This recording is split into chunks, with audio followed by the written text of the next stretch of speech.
Thanks for downloading this episode from Teachers Talk Radio. You can find the full schedule and listen back to all our shows at ttradio.org. Enjoy the podcast. This show is brought to you in partnership with John Catt Educational, publishers of professional development books and resources that support great teaching and learning in schools around the world. Don't miss out. Level up your professional development today and visit johncattbookshop.com to explore the full range of titles. Use the code JCTTR2425 for 20% off your order. Happy reading. Parentkind are a national charity representing parent views and voice and championing parental participation in education and school life. By fostering strong school-parent partnerships, we can boost student attendance, improve behaviour and enhance academic performance. When parents actively participate, students thrive. Join the movement that's reshaping education for the better. Visit parentkind.org to learn more about reaping the rewards of working in partnership with parents. Are your teachers juggling multiple technology platforms and struggling to keep everything organised? Then Toddle might be the answer. Built by a team of ex-educators, Toddle offers an all-in-one solution for teachers that streamlines everything, from curriculum planning and assessments to communication and report cards. And the best part? Toddle comes inbuilt with an AI assistant that helps teachers save time and improve their practices. 85% of schools replaced 3 or more platforms when they brought in Toddle. Teachers using Toddle say that the platform helps them save up to 10 hours a week. That means more time for what really matters, supporting students and driving academic success. See how Toddle can support your school. Visit toddleapp.com. Hey education changemakers, ready for something special? It's Bet Show's 40th anniversary and we're throwing a free celebration just for you. Join us at London Excel from January 22nd to 24th to connect, learn and be inspired. Picture this, 300 plus speakers who truly get it, 600 cutting-edge edtech companies and all the fresh ideas you need to make 2025 your best year yet. So why wait? Head to uk.betshow.com, grab your free ticket and come celebrate with your peers. Because this is for you. See you at Bet.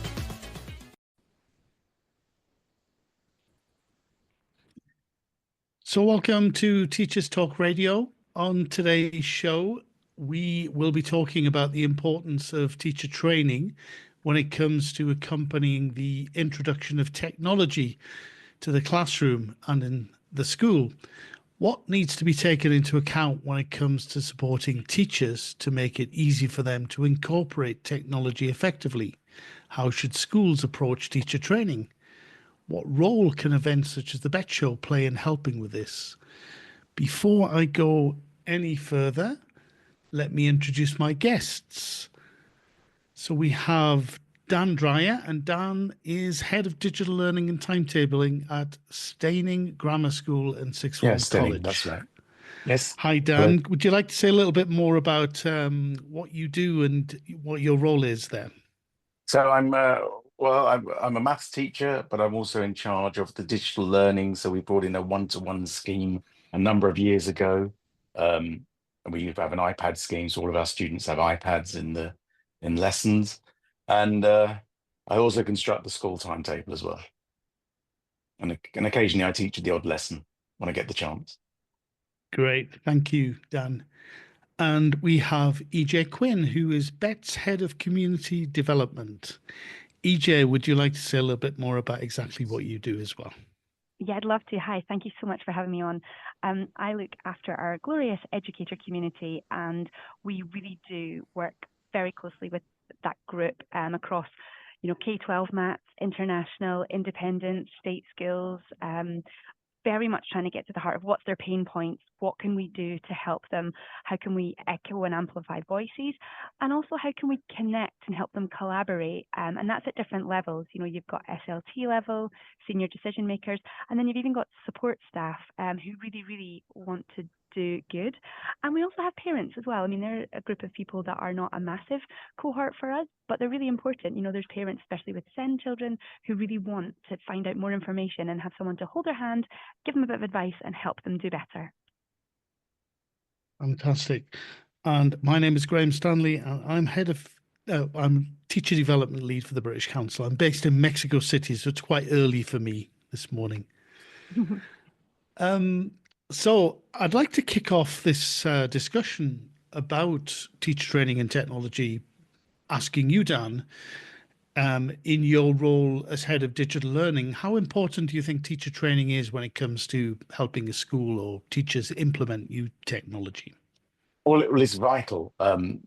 We the one of the I always think you're as the any initiative, any new initiative, not just technology, is you're always as good as your weakest teacher. So you want to sort of overcome barriers for them to taking on new initiatives always, and we have to put in a lot of teacher training and also retraining as you have new teachers join the school we're an iPad school, and you'll have teachers coming who've never used an iPad in their lives, and we use lots of different systems. You've got to think how you're going to train them. And we're a large school with over 160 staff, so it's quite a tall order. But if teachers don't feel confident with using technology, they can't be innovative with it. And you've got to use technology to be innovative. Otherwise, you can't just do what you've always done before. Otherwise, the worst case scenario, your iPad or whatever becomes a glorified worksheet, and that's all it is. So to make people be innovative, they've got to feel very confident with what they're doing in the first place. And so that's, I think, extremely important. Yes, it sounds like it's definitely key, especially in a school like yours that has technology as such an integral part of it. Yeah, absolutely. We've been running a one-to-one scheme for a number of years, and I have now developed, every faculty has got what I call a digital champion who meets with me regularly. So I train them, and they become the experts within their faculty, that someone's got someone to go to know how to do whatever. So that's key. I've also created a website with lots of little videos that little snippets of things.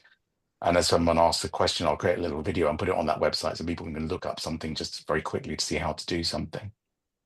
But it Oh, is wonderful. that confidence, I think, you need to have, where people just feel that they can just carry on teaching and that technology isn't hindering what they're doing. Wonderful. And so there's definitely a kind of a bank of resources that teachers can access if they need to know something that you can point them to, which is a really good idea, isn't it? Yeah, absolutely. And we're part of a multi-academy trust, Bow Hunt. And now the whole of Bow Hunt has taken on a project. They're calling it Project Era, where all the schools have iPads. And in the past, we were all kind of just doing our own thing. And now all the schools are working together with a common vision of what we're trying to do with technology. And we're working our way through. We've taken on a piece of software called Shobi, and we're using it in year 7 and 8 now. But as a school, we're using it actually right the way out to year 11, and it's replacing Google Classroom for us. And we are meeting regularly as a team now across all of the schools in the trust to pool all ideas and to resources and training resources. Wow. And EJ, can you let everyone know more about the opportunities teachers have at BET? Because this sounds very exciting, that teachers that are interested in learning more about technology, but also receiving some of the teacher training opportunities that BET offers, such as Tech User Labs, Connect at BET, and Table Talks, etc. I'd love to hear more about exactly what they are and how teachers can take advantage of those. Yeah, of course. And to echo Dan, it really is important. You said snippets, and the word bite-sized snippets are all really, really important. We know that teachers are finding it hard even to have like a full in-service day. They're often having in-service 20 minutes weekly, 30 minutes weekly. And we did a piece of research recently on AI and a bit on behaviour. And there's a lot about how teachers can actually put that into their everyday. Now, coming to BET is one of these things. I had my first BET last year, and it was massively overwhelming and crazy. 30,000 educators. It was wonderful. But at the heart of what we're delivering is that real connection. So Table Talks is a really good spot to have peer-to-peer conversations. So over 1,000 educators from 78 countries, and they were pre-selected their topics. So basically by booking and registering for the show, you have access to these programs. It equates to over 100 hours of CPD across the time at the show. That's like 3 times the amount you need in the year. So like you can really dig down and like get a lot of your personal growth, your personal career changing CPD done. And the table talks are great because the conversation just kept spanning. People had never had anything like that before, where they could have a conversation about something like AI with a minister, a teacher, very diverse audience, and people felt their voice really counted, which was probably my favorite quote, because this teacher from Lagos in Nigeria was like, I've never felt so listened and heard before, and to understand someone in Finland and Malta had the same problem as me, that's really useful for her to take back. And then the tech user labs are an absolute passion of mine, because they are a way to like roll up your sleeves, book yourself in, and actually learn not only something new, but often learning something that is how to use more of what you already have, whether it's a SaaS platform, a device, some sort of tech.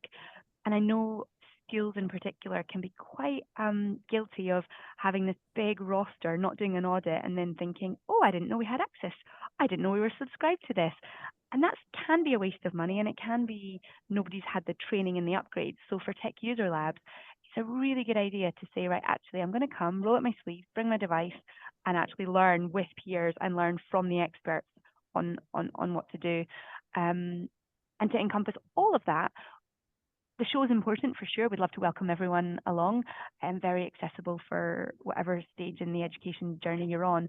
But also offline, off-site, we've got our buyer's guide, and we do that in conjunction with EdTech Impact, and it's useful. I find myself still referring to that. I have like a copy on my computer, and when I have conversations, I find myself trying to look at the glossary, look at the evidence-based questions that you should be asking EdTech. You know, we empower the teachers. We should be skilling them with as many good questions and tricky questions and the right questions to ask, so they make the best time at the show. So when the youth connect and meet up with the exhibitors on stand, they can be quite confident that they've done a bit of homework.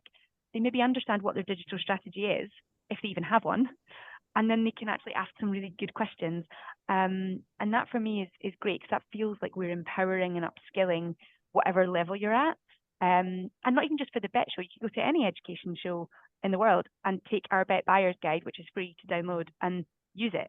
And I think that's really helpful. So yeah, I feel really proud of our Connect, Tech User Labs, Table Talks, our Buyer's Guide, and our free online resources that we just encourage people to find the time to download and read. And I know that's easier said than done. Teachers, educators, professors, we know how time poor you are, but making time for your own personal development, like, I can't sort of emphasize that enough.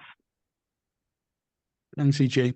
And Dan, I think you've had an opportunity to participate in some of the activities at the BET show. Is that right? Could you let us know what your experience was doing that? I've been to a number of BET shows over a number of years, and I've always come. The reason I keep going back every year is I've always come back with something useful or new that I can bring back to school. So I've taken part in quite a few over the years. I did last year was the first table talk, and I was at a fantastic lunch where we discussed use of AI, and it was quite interesting because we weren't really using AI in school at that point, and within a year it's kind of exploded into every area of technology. And just talking through some of the pitfalls and some of the challenges that AI imposed was a really good starting point for us. And we're not there at all yet. We're still sort of at the start of using AI in school, but that was a really useful starting point. I've taken part in a memorable Apple workshop. I remember, where it was a whole using Apple in the classroom on iPads. Microsoft with their new closed captions when you're giving a presentation. And last year I went to a JAMP presentation, because we've started using the JAMP MDM, and it was a demonstration on how to use JAMP Teacher in the classroom. So I brought back to the school, and now a number of our teachers are using JAMP Teacher in at the same time as Apple Classroom, because the two work side by side very well.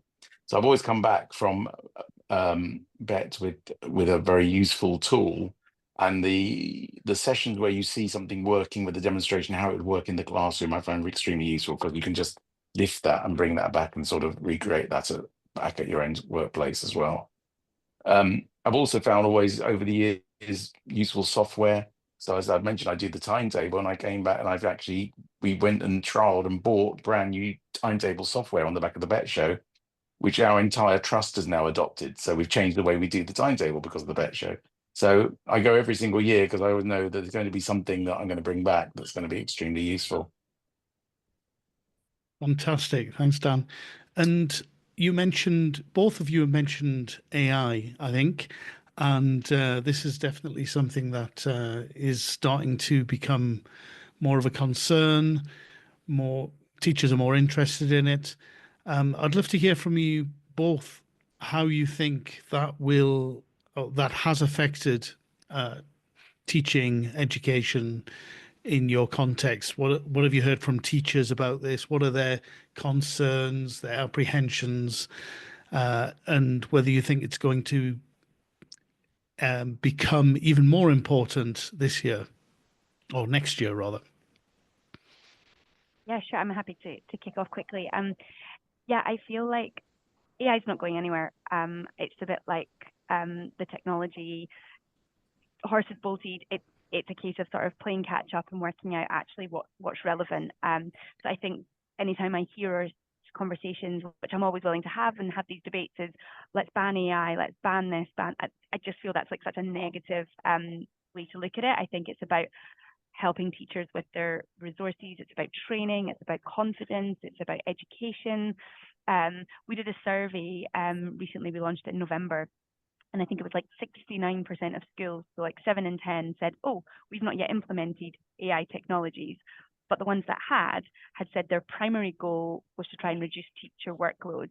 And that was the main sort of reason for adoption, which you totally get. It makes sense. If there's a technology out there that can help in that space, reducing teacher workload, then great. It then comes down to a bit of myth busting, decluttering, and then working out who in your institution or your MAT or your school group is going to be responsible for that. And that has to come with training and focus on how do we upskill and train and embed this as sort of day to day. And I think we had a few views where people believe that like it will free up teaching time, but equally there was people, I think 38% disagreed and said, actually, is this going to positively transform the classroom? Not sure. I mean, it is divisive. But our poll was of a sort of UK-wide 1,000 people YouGov poll, so there's many nuances to that. And the other element that I'm really interested in is SEND, whereby AI can be absolutely life-changing and transformative for end users who could potentially, we've heard stories from some of our advisory board, John Murphy, ex-CEO of Oasis, he now looks after many and mentors many CEOs of MATs, and he's got some great stories that are quite moving around elected mute behavior, challenging students getting, using AI and using devices to turn around and communicate with their teachers and, go from being on the expulsion list to being on the class roster. And that to me is just wonderful. Thanks, CJ. And Dan, what about your experience? How have things changed in the last year as far as within this year, concerned? really? It's definitely, I'd say, it does save teacher workload tremendously. And only half an hour ago, a teacher stopped me in the corridor saying, had I used the new AI feature in Shobi, how fantastic it was, because now to give feedback on a piece of work, you can put in your key points you want to make, and then the AI will generate extremely accurate feedback. It will read the sort of base of the essay, and then it will give feedback. So teachers are finding that extremely useful. Creating quizzes, AI will just do that for you with just putting a number of lines. You do have to check what the output you're getting all the time to make sure it makes sense. But to your job now is not so much constructing a quiz as to putting in good key pointers for the AI to generate the quiz. And your prompts, it's all about how good your prompts are is what you get back. So yeah, teachers aren't really noticing the change of workload that AI can bring. I think there are concerns about students using AI, and it reminds me of, I'm old enough to remember when I was at school, we didn't have calculators, and then we bought calculators in, and everyone thought the world end in maths teaching because of calculators coming in, and we adapt. So I do think we do have to adapt, and we have to change. And I mean, the curriculum in maths changed because of calculators. I think the curriculum is going to have to adapt to AI because the students can generate essays, can generate work from AI. How do we do that in a way that they're actually is beneficial to what they're producing, and they're not just we're just not marking something that an AI has produced and the students had very little input. So I think there are a lot of fears about students using AI at the moment and how we can see what is their work and what isn't. And I do think we're at the very start of that, really, how we change our curriculum now that AI is out there. But I think we've gone through this, for years, as new technologies always come in. How do we change our curriculum?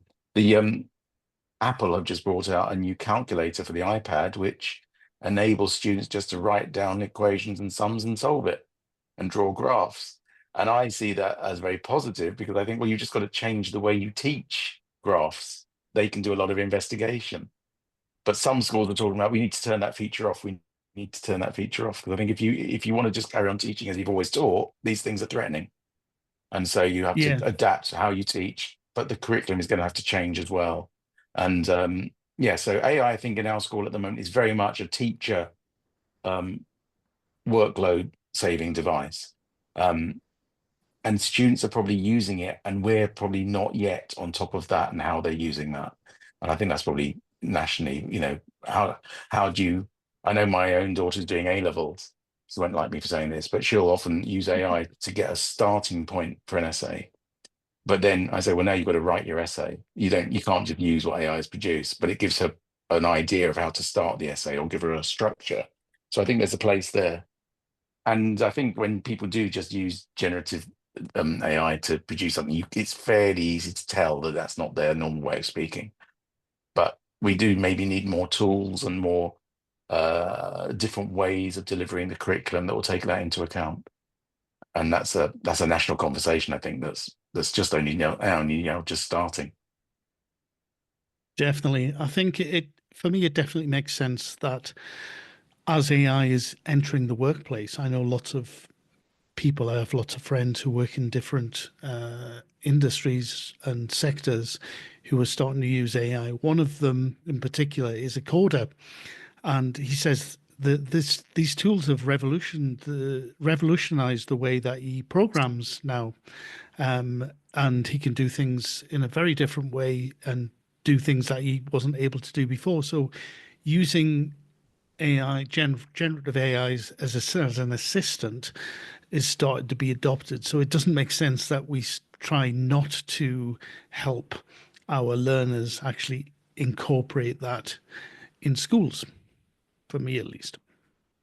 I think the sort of the nightmare scenario that people worry about is that you'd have students producing work on AI, which teaches them mark using AI, and there's no human actually interaction between any of it. Yeah, And that is a scenario that's possible. So yeah, it's how we guard against that, and it's how the AI is used, as you say, to improve what we're doing, and to that the student and the teacher is still at the center of it all, and Yeah, doesn't the just yeah, become the human person on thing. the outside pushing the buttons. Yeah, the human thing definitely. is so important. Like just that word, because I think when AI, you use AI in a very computer, very operational tech sense, but the human interactions, the soft skills that go along with it can be quite a beautiful thing. And we know that certainly on our lineups, some of our speaker lineups for 25 at BET is, there's a lot of conversations about like enriching the strategies and about, featuring like ESOL learners in particular, that human connection, the soft skills, and having that confidence that AI is not going to take over your job. Like a robot isn't necessarily going to be in the front of the classroom teaching, and you don't have a job. I think it's quite a positive outlook whereby actually the human element is more important than ever, and those soft skills, that pastoral care, that real genuine why teachers often say it's a calling, and people are in teaching not always for the money, they're in there because they really care, they want to make a difference. And that's the bit where if you connect that with some of the AI tools like that, the potential is huge. And the likes of Dan Fitzpatrick, Dr. Rose Luckin, they're all on our panels and having these important conversations and with some authority. They're not just an AI expert because they've decided in 2024 that that's the hot topic. They've been doing this for years. This is a long way coming, and nothing's a surprise to these people. They've been doing this for decades, and AI is just part of that evolution on the journey. It's for them, not a new thing. This show is brought to you in partnership with John Catt Educational, publishers of professional development books and resources that support great teaching and learning in schools around the world. Don't miss out. Level up your professional development today and visit johncattbookshop.com to explore the full range of titles. Use the code JCTTR2425 for 20% off your order. Happy reading. Parentkind are a national charity representing parent views and voice and championing parental participation in education and school life. By fostering strong school-parent partnerships, we can boost student attendance, improve behaviour and enhance academic performance. When parents actively participate, students thrive. Join the movement that's reshaping education for the better. Visit parentkind.org to learn more about reaping the rewards of working in partnership with parents. Are your teachers juggling multiple technology platforms and struggling to keep everything organised? Then Toddle might be the answer. Built by a team of ex-educators, Toddle offers an all-in-one solution for teachers that streamlines everything, from curriculum planning and assessments to communication and report cards. And the best part? Toddle comes inbuilt with an AI assistant that helps teachers save time and improve their practices. 85% of schools replaced 3 or more platforms when they brought in Toddle. Teachers using Toddle say that the platform helps them save up to 10 hours a week. That means more time for what really matters, supporting students and driving academic success. See how Toddle can support your school. Visit toddleapp.com. Hey education changemakers, ready for something special? It's Bet Show's 40th anniversary and we're throwing a free celebration just for you. Join us at London Excel from January 22nd to 24th to connect, learn and be inspired. Picture this, 300 plus speakers who truly get it, 600 cutting-edge edtech companies and all the fresh ideas you need to make 2025 your best year yet. So why wait? Head to uk.betshow.com, grab your free ticket and come celebrate with your peers. Because this is for you. See you at Bet. Yes, definitely. I don't want this conversation to be railroaded by AI. That there's a lot of other things that we can talk about. And Dan, one of the things that struck me when you were talking about your context is the use of iPads. I'd love to hear about why you think things like the iPad, devices like the iPad, are so sort of important or so useful in your context in school, and how teachers have adopted and adapted to using them in class. I think anything you do new in education has got to have an impact, and otherwise it's in danger of being an add-on or something we do because it's the trend at the moment. And when I was head of maths a number of years ago, first brought in iPads to my staff. Nobody else in the school was using them, because I could see the impact it had for me to be able to do things like create feedback that was had real impact in maths. When I started teaching, all feedback in maths teaching was written comments in books, and there was a big emphasis on writing comments in books. And I wasn't very good at it, and I also thought nobody reads it. Why are we doing this? And I knew I could teach well, and that most of the feedback and the learning was taking place in the interactions that were happening in the classroom, not what was written in a book. And then with an iPad, you can suddenly create video, you can create verbal feedback, which the students can listen to and have and see and watch back at their leisure. And I began to create these videos years ago, and I could see the impact that was having with students. So I could see that technology was making me teach in a way that I hadn't been able to do before. So now, roll forward to today, and we are using iPads throughout the school. From a teacher's point of view, I can teach from my iPad to the screen, so I'm no longer stuck at the front of the classroom. So I can place myself anywhere in the classroom, and that, as you're talking, that soft skill of the relationship is so powerful. It adds a whole new set of tools to your classroom management and your relationships with students if I can stand anywhere in the classroom and still teach. So that's extremely powerful. They'll be able to look at work individually, look at a student's work, discuss it with the class or discuss it with the individual student in a way that is much you couldn't easily do with books before. Our students, we did actually only last week, we did a little student panel on device, and they all said across the different student groups how they can work more independently. And this was their words. They recognize that they can work independently, and they like that the teacher can share the slides or the resources for the lesson, and that they can flick through at their own leisure and go ahead if they want to. And that, I think, is again something that traditional teaching is very difficult to get students working independently, but the technology enables that to happen. And as I say, feedback now is a much, I think, higher quality and much more tailored to the individual student, and easier to do that well as a teacher. Again, coming back to workload, you can give feedback much quicker and therefore much of greater quality than it used to be. So yeah, it's really transformed, I think, the way we are teaching, and students are becoming a lot more independent as a result. And again, we're at that kind of stage where I think some teachers are still using technology, but are still teaching how they've always taught.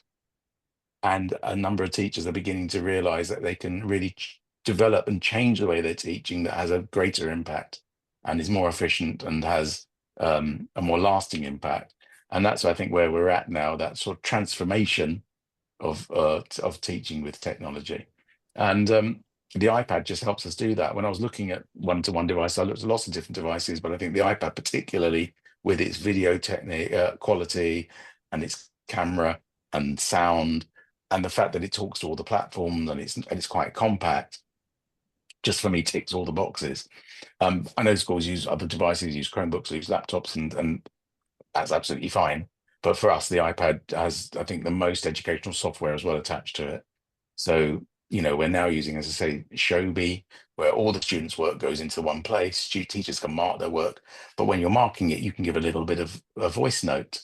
So the voice notes are peppered throughout the work, and students then are getting their feedback before you see them next, because it's all on their iPad and they're listening to that feedback. So again, you get to the lesson, they've had their feedback. You're not having to give it a lesson over to give that feedback, and they've listened to it. So you can record what you're doing in the lesson as you're teaching. And one of the things we've always never been able to capture is the teaching in the lesson. So as you're teaching, you're talking to your students, and that's the bit that's always been lost. And people always say that teachers are the most important thing in the room for the resources, and that's the bit that's never been kept. Well, the technology lets you capture that. So you can create little video snippets of what you're teaching as you're teaching it and drop that into the students' classrooms. And then where I've had students who've been off ill, they've come back and said they've caught up purely because of those video snippets and the work being there. And I think it's different when a student's watching a video from a lesson they've experienced than watching a video on YouTube, which is, you know, that somebody else has created, because they were there. And I was last year very finicky about making these videos, and I'd edit them afterwards and make them absolutely pristine before I drop them in. And now I realize I just take the video as it is. So if I make a mistake or something goes wrong, they get that as well, because that's what happened and they were there when it happened. And so I think it helps with the learning process that they're kind of got this to look at. So when you get to the end of doing a bit of teaching and you then say, right, now you're going to get on with a number of questions, you then get like 3 hands go up, you know, I don't know what to do. Well, now that doesn't happen, because you get to the end and those 3 hands, they go back and they watch the little video snippet of what you've just done. They don't need to ask you. And that's what they're talking about when they're working independently, that they can go back and look at things. And that is, I'm still blown away by that. For me, it's science fiction that we can do that. Mm-hmm. So powerful, isn't it? Mm. I think whatever devices a school chooses to use, I think the important thing is that they kind of integrate well into the classroom, and that they're easy for teachers to use, which is definitely the case with the iPad. And speaking of what you were saying, Dan, about teachers some teachers still teaching in more traditional ways, I wondered about digital skills for teachers. and I don't know if you've seen this, EJ, or you, Dan, are teachers becoming more tech savvy, or is there still a real need for digital skills training? I mean, from my experience, and obviously I am not in the classroom, I'm not boots on the ground like Dan, but from speaking to our community, 100,000,000% yes. I think there's always scope for training, for digital upskilling. And I think there's also a gap. We talk quite frequently on our advisory board, and Fiona Aubrey-Smith mentioned this last time, where she was talking about parents and teachers often getting confused with, you're talking about the importance of the iPad, how it's game changing. People get confused then when you conflate the word screen time on top of that, and then it becomes this like screen time's a substitute for learning. And it's not that at all. Screen time, if you're giving someone a Peppa Pig to watch for an hour, then yes, that's absolutely a waste of screen time. If you give someone a screen and a device and it enables them to speak to grandparents in New Zealand, it enables them to do their math homework, it enables them to edit a video of them for a science project, listen back to Dan's lesson on a little bit they were confused about, that's gold dust. That's smart. That's really clever. That's amazing. And that's very different uses of the same 1 hour of screen time. So I just want to get that out there because it's a conversation we have often and I don't have a solution for that yet. But I feel like there is definitely sort of misconversation around that. And yeah, I think digital training, like we owe it, whether it's like schools, government, bets, like we owe it to teachers to have them as upskilled and trained as possible. And digital training and even like myth busting and glossary and the language, it can be quite scary. Like you mentioned coding earlier, Graham, and even that word might like send a shiver through someone's spine. And I think if the digital strategy is set up in a strong way and there is tools to just consistent, frequent, bite-sized learning throughout, careers, then that makes a massive difference. And you could be talking 20 minutes a week could be the difference between someone adopting new software or adopting Teams. Business world, you can be on Teams and just Zoom and it's business as usual. You know how to work it. For some teachers, that's quite alien. That's quite hard. They don't know which button to press. They don't know even simple skills. And so I think, yeah, I'm always a big thumbs up. More training, more training, more training. I think also there's another key element there, which is that you'll get your teacher who's been teaching for years, is a good teacher, who's getting great results. Why do I need to learn this stuff? I know what I'm fine. And I think if you can show someone like that a quick win that really makes a difference. So for me, I'll go back to the example of the verbal audio clips.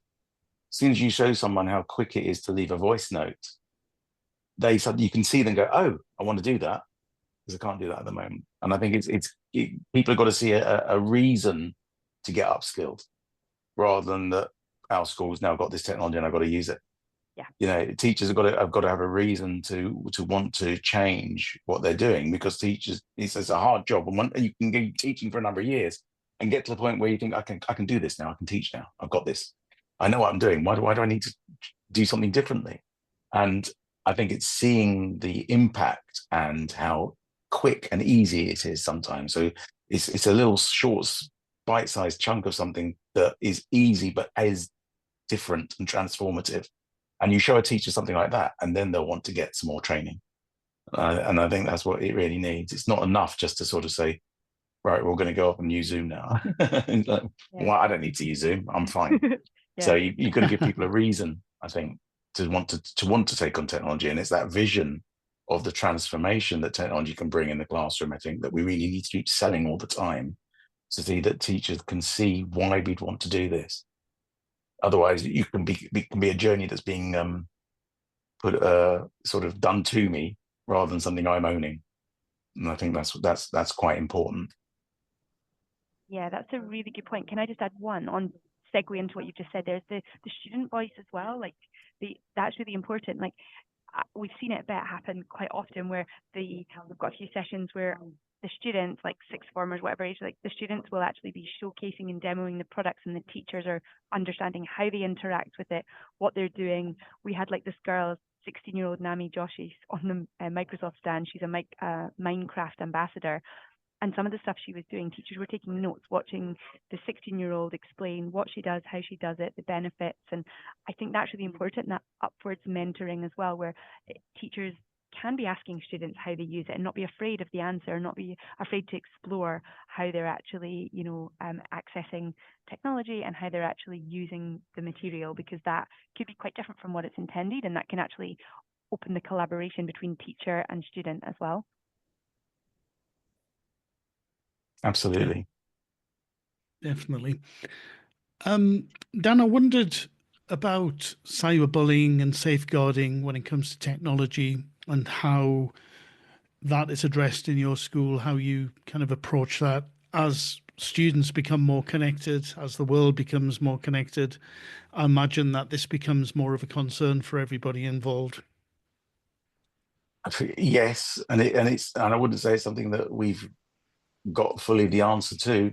We give education to students in their PSHE lessons and in tutor times about cyberbullying and what they can do if this happens and how it can be reported and why it might take place. And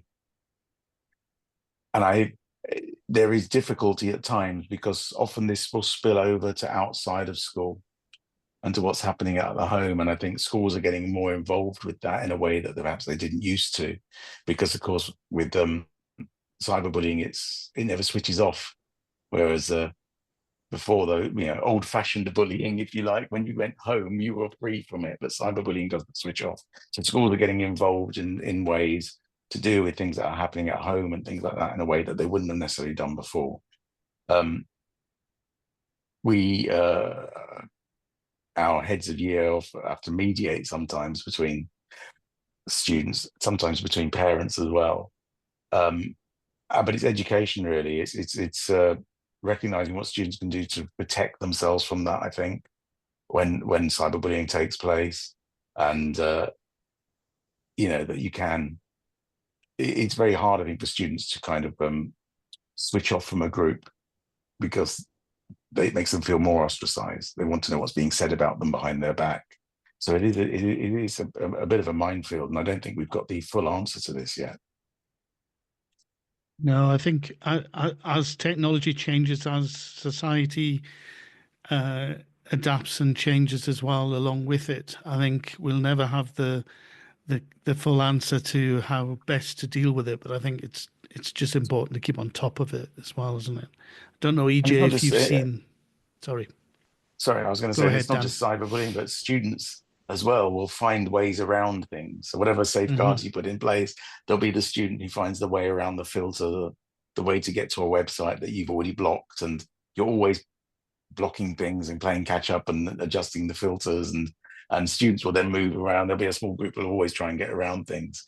So I think it's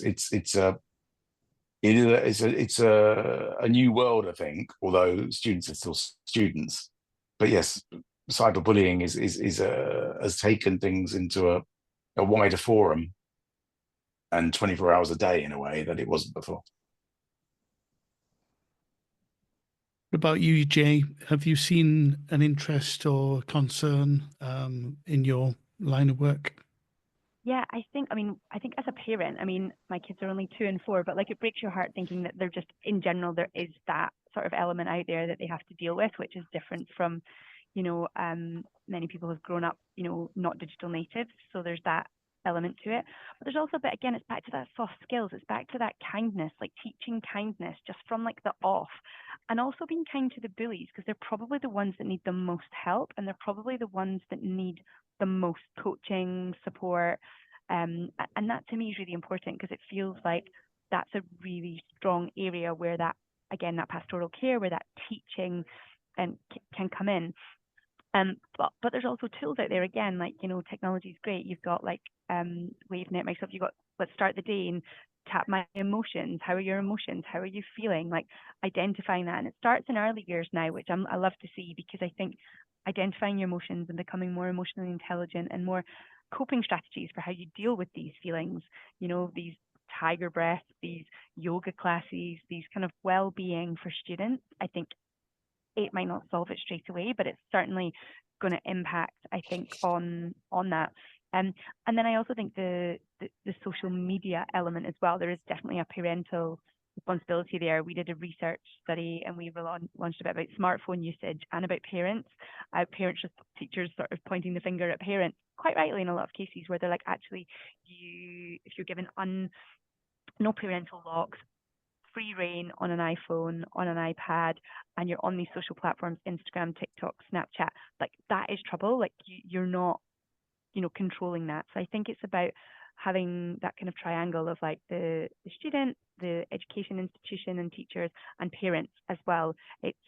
And then in the heart of that, in the middle of that triangle, you've got your platforms. They have some responsibility as well. And I will forever agree with a lot of the government lobbyists around like access to data, and there's an element where they have a responsibility for under 13s in particular.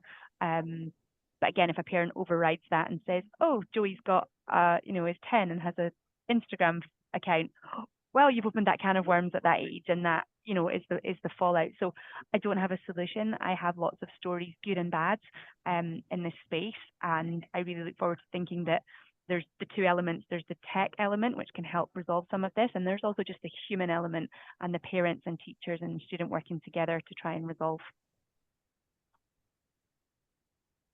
Yeah, definitely. What about your case, Dan? Have you seen that the parent element is a crucial part of the picture when it comes to working with the kids and getting them to understand?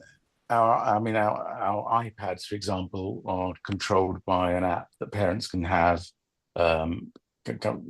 provided by Jamp. So they have an app, and I'm often getting requests about how can they use that and what they can do. I think some parents don't control the iPads at all, and others want to lock it down completely. But when it comes to phones, it's quite interesting that having a one-to-one device means that now we can have a phone ban in school. They do bring their phones in, but they're in their bags, and if they're seen, they can be confiscated. Whereas before we had a device, there was a lot of call where they need their device, their phones for learning. So we actually ban phones, although parents will often contact their child during the day. And of course, with the best will in the world, if your phone's going and it's your mum, you're going to answer it. So, Yep. Parents often don't help in that situation. And we often have to say to parents, please, if you want to contact your student, contact the school office and we'll get a message to them if it's vital. So yes, they will sometimes not help in that sense. We have run some e-safety training for parents, sort of do once a year. And we just go through the different kinds of controls that you can have as a parent for a child's device. And that's always very well attended, because I think a lot of people worry about that. It's difficult for a school to deliver, of course, though, because every device is different and every platform is different, but you can sort of go into generic things to look out for. But yes, it's very interesting, the whole mobile phone debate, because I think parents want students to have mobile phones because they want to be able to contact them. And they don't really want them banned, although they appreciate that they don't want them out in school. So you get this kind of tension between wanting to keep your child safe, wanting to know where they are at all times. And of course, we don't want them in schools. Yeah, I suppose it helps in your case, Dan, with everyone using the iPad, using the same device, the teachers and students. Then you can ban mobiles, as you say. Whereas in a lot of other schools, if they're relying upon students actually bringing their own devices and they're trying to make use of those, then it's a whole different ballgame. And all your filtering goes out of the window, of course, because if you're on your own mobile data, on your 5G or 4G, you're not going through any school filtering systems. So safeguarding becomes a completely different issue. Yeah. So it comes down to education again, really, doesn't it? Educating students to use those devices correctly. And there isn't school. I mean, I think parents want us to control, filter things very closely. The school does as well, but there is another school of thought saying, don't filter anything and educate students to use it correctly. And we're not there as a school or as a society, I don't think, to that yet. But, ideally, locking things down isn't the way to do things necessarily.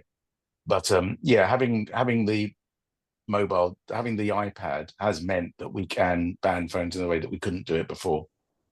And of course, during COVID, everything exploded where people needed to have devices. So yeah, the use of mobile phones increased when we came back to schools because of COVID, because they needed to be online. They need to be able to access their remote learning, their online resources. So the iPad has taken all of that pressure away. But if you're a school that's using a bring your own device or using phones, and a lot of schools are encouraging use of phones, then you've got to think, how do you control those? We control our devices with a management system. So teachers can lock them down and switch them off. And I wouldn't want to go back to a situation where you didn't have that level of control, because it's very hard to know what students are doing when they're just using their own device, I think. Yeah, definitely.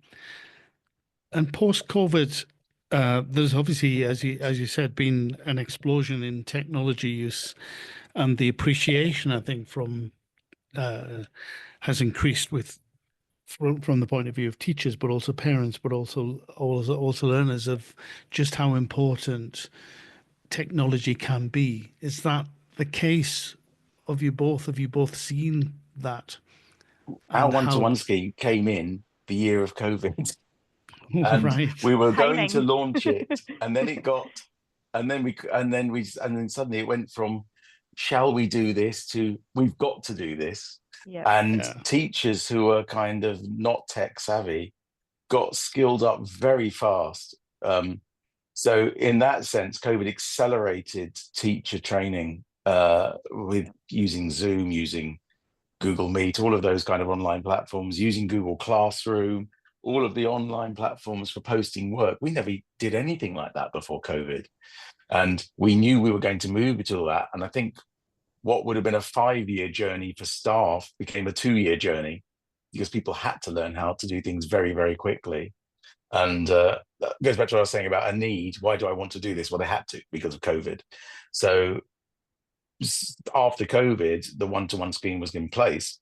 It was a terrible time, I remember, because we decided to launch, and then we didn't launch before COVID hit, and then we couldn't get the devices into the schools because they were all going to the NHS and everywhere else. So our devices were delayed 6 months. But yeah, the COVID definitely accelerated the entire digital use of digital technology in schools, I think. Yeah. Probably by quite a few years. Yeah. I mean, I've heard different variations on that exactly what you've said. If it's 5 years, 10 years, 2 years, 3 years, the main thing is it's increased. And also, like, I think from a perspective of, there was pros and cons of having something like a global lockdown, where you're like, actually, we are in a situation where we're having to learn differently, but the ability to pivot and change. And for us, like we always say, how many family quizzes did you create? How many things did you do as a family? So it's like, for us, it was like often viewing it at best, like there's so many family stories, or there's so many groups where they said, we set up this ITC group in COVID, and we're still running today because actually it was really useful. And we thought, hang on, why did we never do this before? Because we've now got across, Europe, we've now got a group of 20 ICT heads, and we are all discussing, our own little community, and we've set up this little network. And for me, obviously being community, that's what's really important. And our advisory boards, they're on online, like the ability to connect with people and have roundtables and have conversations.